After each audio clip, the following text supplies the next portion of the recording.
Hello, everyone. Welcome to Security Systems News Leadership Talks webcast series. My name is Paul Ragusa. I'm the editor for the publication. Very happy to have Brandon Reich. He's the surveillance business leader for Pivot3. Hi, Brandon. How are you? I'm just fine, Paul. Thank you for having me today. And I thought we'd start, if you could just give us a quick overview of the company. Yeah, sure. So as Paul mentioned, my name is Brandon Reich. I lead the video surveillance business unit here at Pivot3. If you're not familiar with Pivot3, we make server and storage infrastructure specifically purpose-built for video surveillance. So we have a technology that's become known in the IT data center industry as hyper-converged infrastructure. And we've been able to leverage some of those major advancements around IT data center infrastructure technology advancements and bring them back into the physical and electronic security industry. So we've been in business since around the mid-2000s. We started with the heritage of our business is video surveillance. It's where we started, where we've grown up around, and we continue to be major players in that space today. Okay, great. And I thought a good place to start would be the cloud. I'm very happy to have you speaking at our upcoming Cloud Plus conference, September 5th and 6th in Delray Beach, Florida. So I thought a good place to start would be with cloud. And obviously, cloud is having a significant impact on the security industry. So Brandon, what segments do you see it having the most impact? We'll start there. Yeah, it's interesting because cloud is certainly an emerging technology and having an emerging presence in the physical security industry. We have, over the past couple of years, we've seen it really pop up and become very prevalent in some specific segments, law enforcement being one of them. Law enforcement is a unique application for video. They tend to have certainly an increasing amount of demand for video. We're seeing lots of body-worn cameras, in-car cameras, other types of video solutions being deployed for the law enforcement's use. And they also tend to have very, fairly small and tight capital budgets, maybe some limited IT resources. They don't necessarily have a lot of capability to put a lot of big, expensive equipment on premise somewhere. And then, of course, these these body-worn cameras, these in-car cameras are a little bit of a different kind of video application. They don't actively stream video over a network somewhere, so they have the ability to capture and kind of move it to the cloud as time and bandwidth allows. So you've seen it certainly come up there in law enforcement. Otherwise, beyond that, over the past couple of years, we've seen it mostly in smaller sites, maybe SMB or multi-facility kinds of organizations like retail or dining and restaurant types of facilities. But we really see a change occurring right now. There's a couple of big trends happening out there in the industry. First of all, some of the big barriers to cloud adoption are really coming down. Costs are coming down. Cost of using cloud services and storing data in the cloud are certainly coming down. And then the availability of bandwidth, of internet, network, and WAN bandwidth has certainly increased significantly. It's not unusual now for even residences or small businesses to have access to 1 gigabit bandwidth connection upstream, which is what's really required for video surveillance. And of course, the cost of that bandwidth is coming down.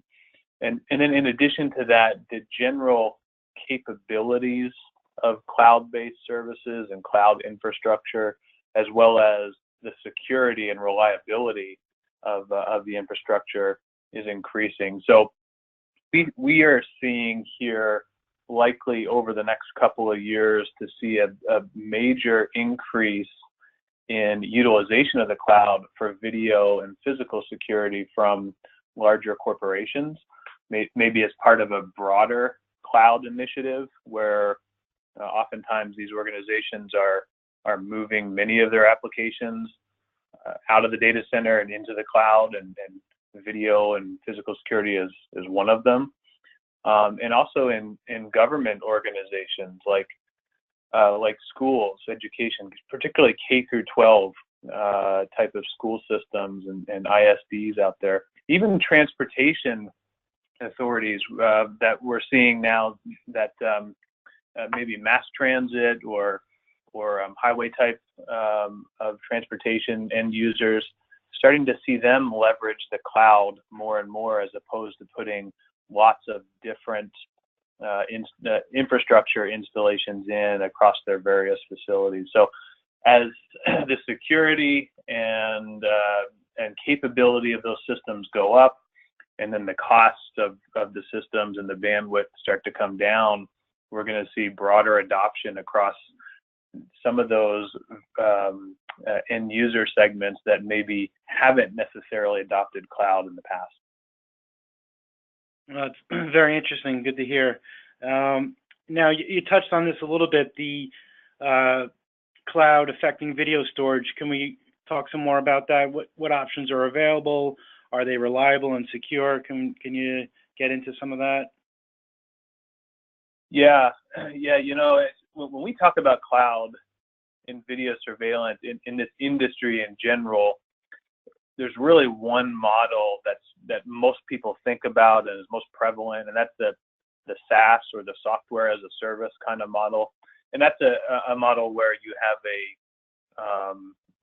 usually a proprietary web-based type of VMS or some kind of software application that's hosted somewhere in the cloud, and video is either streamed directly to that or maybe stored on-prem for a short period of time and then somehow accessed through the cloud, and generally tends to have limited functionality compared to the traditional on-prem VMS applications. And that's not a criticism of that type of model. It's just generally that tend to be targeted towards the small business type of user, or like I said, maybe the multi-facility type of user. But what we're seeing, though, is that a lot of these organizations, particularly larger organizations, they want to deploy the same types of systems that they're accustomed to using today, maybe an enterprise class VMS or other systems like video analytics, access control, other integrated systems that they're maybe they've standardized on them today, or they have them deployed in and around their various facilities, and they'd like to do that and either move or do new deployments of them, leveraging the cloud as much as possible. And so what this does is it opens up the other architectures, potentially opens up the other architectures that the IT world has looked at the cloud for over the last couple of years. Architectures like infrastructure as a service, or IaaS. That infrastructure as a service model is one of the ways that the public cloud, like in Amazon or Google or Microsoft Azure, that's how they deploy their services, in addition to the software as a service model. But there's other architectures as well, private cloud models, even leveraging the cloud for video archival and longer term storage is an opportunity out there. And there's a lot of reasons for doing this. By using the cloud in a different way, as opposed to just the traditional software as a service model, we can look at leveraging some of the big major IT trends that are out there. Things like high performance computing, things like GPUs and virtual desktop infrastructure, what we do around hyperconverged infrastructure and virtualization. And then, of course, some of the things that I know is on everybody's minds around data security and encryption, centralized management of all these systems. And now we can leverage all that great technological capability, but we can do it for sites that traditionally would have been very cost prohibitive or maybe impractical for them to do it on premise. And so the fact that cloud itself is becoming more prevalent. The clouds themselves are becoming more secure and certainly more reliable. I think that the reliability is, one of the things that cloud services sell themselves on. You're going to start to see some of these alternative models becoming much more prevalent in and around the physical security industry going forward. Yeah. So, are you seeing more organizations migrating their security function to the cloud? Is that is that process speeding up? Are you seeing an acceleration in that area? What we're seeing is an acceleration in demand for the cloud. In terms of the organizations that are actively migrating, I would say it's still, the answer is yes, it's certainly accelerating, but it's still mostly the small sites, the small business kinds of facilities out there. Where we are seeing is a lot of pent-up demand and a lot of requests from the larger corporations, the institutions, the government facilities that want to move to the cloud and likely will over the next 1 to 3 years or so, as the bandwidth costs continue to come down, as these new architectures become more mainstream in our industry. And then as the software providers begin to adapt their purchasing models, right? We got to start to think about traditional software vendors that deploy software in an on-prem licensing kind of model. And we need to ensure that they adapt the way that they price and sell their solutions to the marketplace in more of a cloud or an as-a-service type of pricing model. And then, of course, as the security of the cloud itself continues to improve, I think that the data security aspect of it, once the data is in the cloud, has certainly increased significantly over the last year or two, since a number of pretty high-profile events have happened. But we also understand that securing this data is not just about securing it after it's been stored in the cloud, but how do we secure it really, truly end-to-end? So as all of these things tend to begin to improve, we are absolutely seeing more and more of these systems move their way up to the cloud for larger and larger organizations. Yeah, I agree with you. And moving back to video, because there's a lot of excitement around video the past couple of years. How has the growing prominence of video changed the industry over let's say the last 5 years? And then maybe we can get into some considerations for systems integrators have to make, as a result of these changes.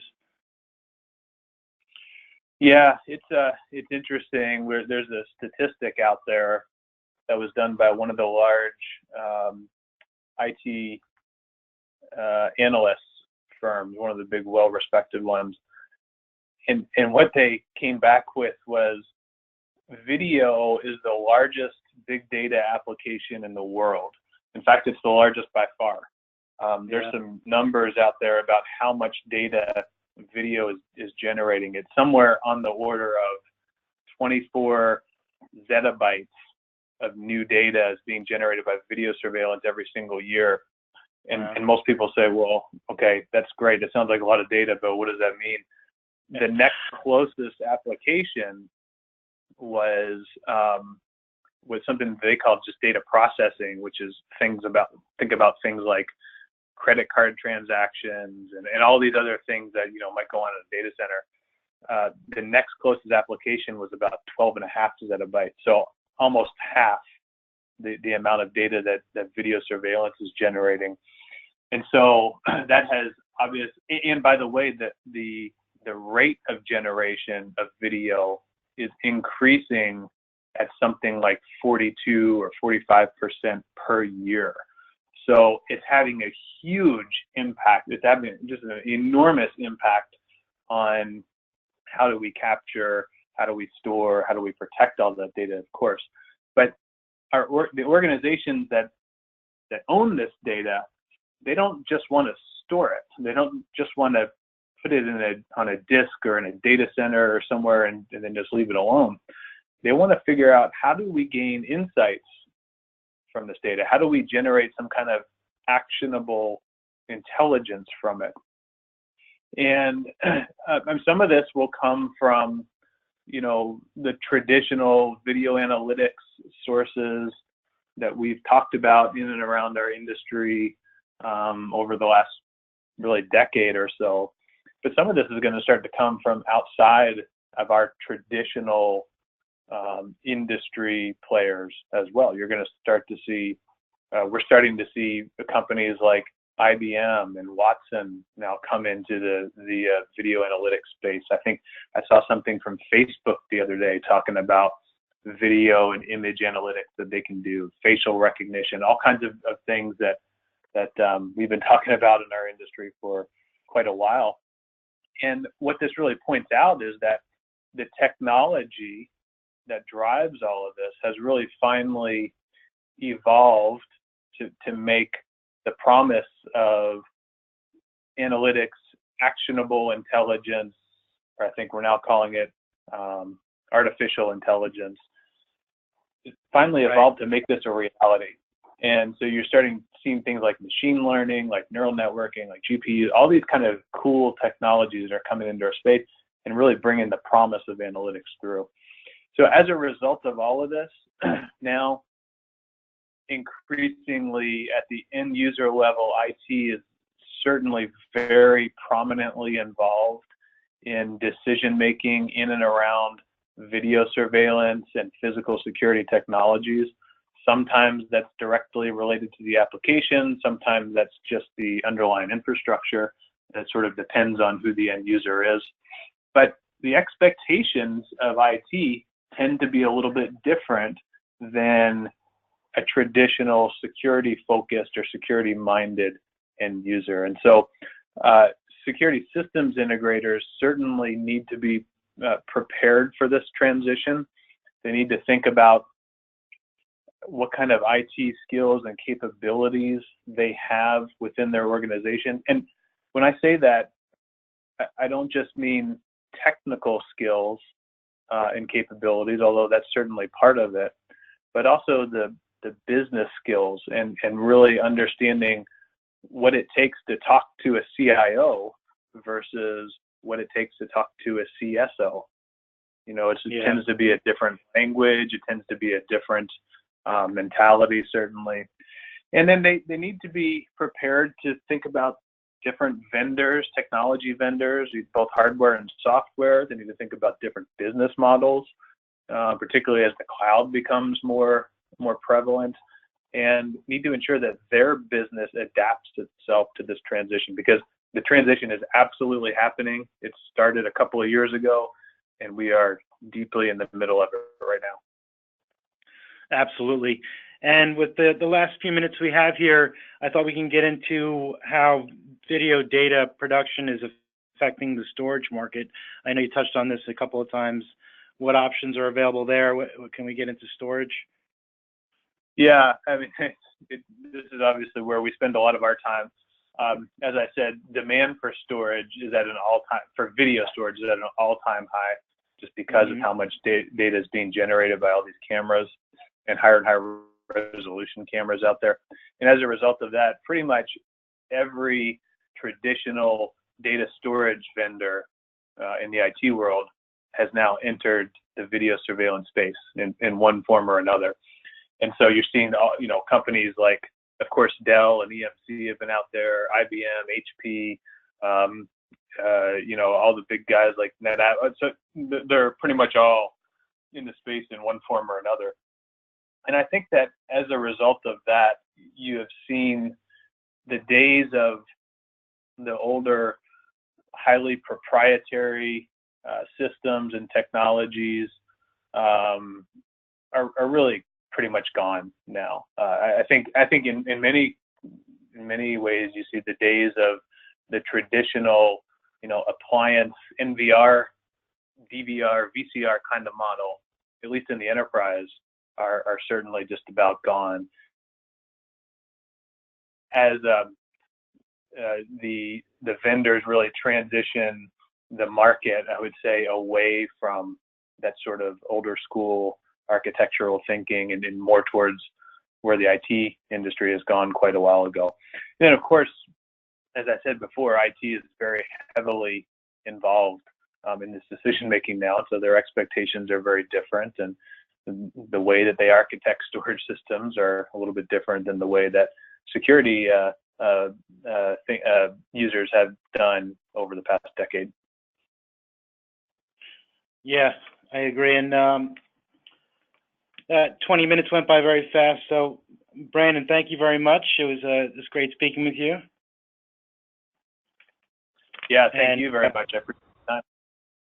Yeah, and look forward to seeing you at Cloud Plus in September 5th and 6th. So we're going to be actually tackling that exact topic we were just getting into on the cloud there. So, all right, thank you, everyone, and look forward to next week's Leadership Talks. Thank you.